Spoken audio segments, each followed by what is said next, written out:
Why, hello there. Do you come here often to my channel? Maybe you do, maybe you don't. I don't know, but welcome anyway. So, let's talk about depression and complex post-traumatic stress, shall we? So these are some things that people may or may not experience, but this is from my experience of living with both. I also have anxiety, so yep, it can be a plethora of interestingness at times, perhaps, maybe. Yes, cryptic with my explanation here. So, post-traumatic stress is something I didn't want. I didn't want to be diagnosed with it, and I didn't want to deal with it at first, to be honest. It just was it was a substantial overload of like, what do you mean I have post-traumatic stress, but it's also complex. And talking with doctors and with therapists over the years, I have come to realize the gravity of my diagnosis and the severity of it, for that matter. The thing is, mast cell activation has actually led to a lot of trauma in many different ways. So, having allergic reactions that last for like a month, and it's not like, oh, my nose is itchy and my eyes are running. It's like I can't breathe and my tongue is huge and I have a rash that won't go away for 6 months. It's extremely traumatizing to deal with some of the symptoms, especially if you're in a social setting. So that's a small example of something, as an example. So the medical system has attributed to some of my post-traumatic stress, as have other people. And the thing with CPTSD, complex post-traumatic stress disorder, is that some people will just look at you, be like, oh, you have that, and then they will write you off. Like, oh, you're just gonna flip your lid and do something psychotic someday, and, you know, you're gonna be a terrible person, or you, whatever. Just pre-existing notions which are perpetuated by society and toxic views that are perpetuated as well. Let's just keep using the words perpetuated. Sorry, I like that word. Anyways, so the views in society are put into film, as an example. So writers will write that people with mental illness are unstable, and these are the people that you see in multiple kinds of TV shows about crime that flip their lids, so to speak, and then go on some sort of messed up rampage. Well, the reality is not everyone with complex post-traumatic stress and not everyone with PTSD is going to do that. Like, that is also a very negative perception of someone that is living with trauma. And this cycle of the traumatized will continue to traumatize others is something that is actually able to be stopped and halted before it becomes terribly bad.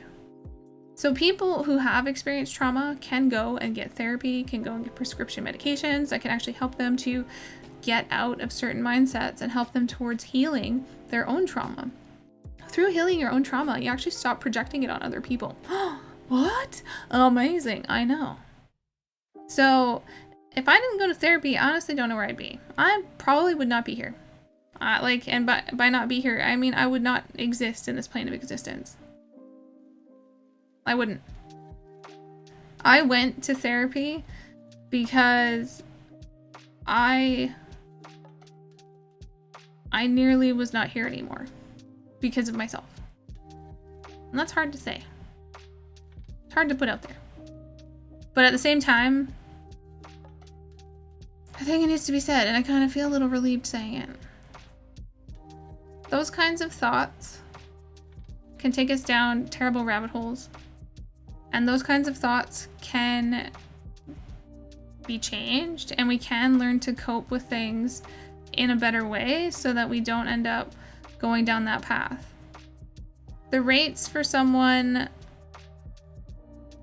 harming themselves that has CPTSD or PTSD is quite high, and it is something that needs to be talked about, especially from people living with it. I think that media needs to take into consideration people that live with complex post-traumatic stress and people that live with PTSD in general, that our stories aren't as messed up as the media is making them see. Yes, like where we come from is a place of trauma and a place of hardship, but there is post-traumatic growth to be had here, and just because something has happened to us doesn't mean that we're gonna live in the past and continue the cycle of abuse. Things can change, and the change starts with us. For myself, I had to go through lots of therapy, and I'm gonna have to go through more therapy. I can't take any of the medications, and for a long time I wanted to be able to take the medications because I wanted to just feel better. But I can't. Mast cell activation makes me allergic to all of them. So I have to do it through therapy. And I'm so grateful that I have, because I've learned coping skills, like so many coping skills. I feel like I'm sitting on a secret of coping skills because it's helped me so much. Granted, I am depressed while making this video. I know by the end of it, I'm gonna feel better, because I feel like I'm kind of just talking about what's going on with me and, you know, enjoying being able to make content. Even though I'm not going to be making as much content as I was, I'm really going to relish making these videos because I feel like I can put all of my heart and soul into them now. Not that I wasn't before, but like, it's so much easier to talk now that I'm not focused on all the other channels. And I really want to help other people. I really do. Like, I really want to help other people see that there's hope and that there's something to live for, and that we don't need to just quit on ourselves or give up, you know, like, we can get through things. We can get through the hardships that we are facing by talking to one another and by getting the appropriate help we need, like a therapist. And I know many people are against the idea of therapy, but as someone who's been in therapy for 4 years and seen how I interact with people now, the healthy boundaries I've set with people, the people I've cut out of my life because of their toxic behavior towards me, I know I'm in a much better place. And yeah, my health is crap. I have chest pain right now.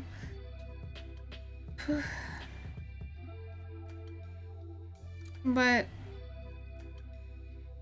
I'm still hopeful. I'm still hopeful that there's gonna be a better tomorrow, that there's gonna be a day when people with mental illness aren't portrayed as the villains. Because we're not. We're victims and survivors. And I would much rather think of myself as a survivor than a victim.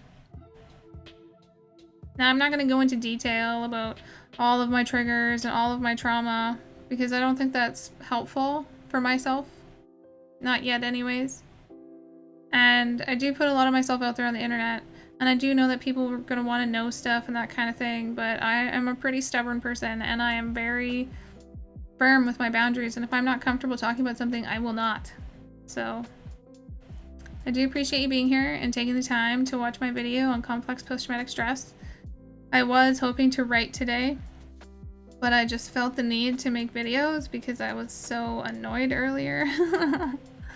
So I decided to do some of my videos today. So thank you for being here. I'm pretty tired now, so I'm gonna have to go lay down.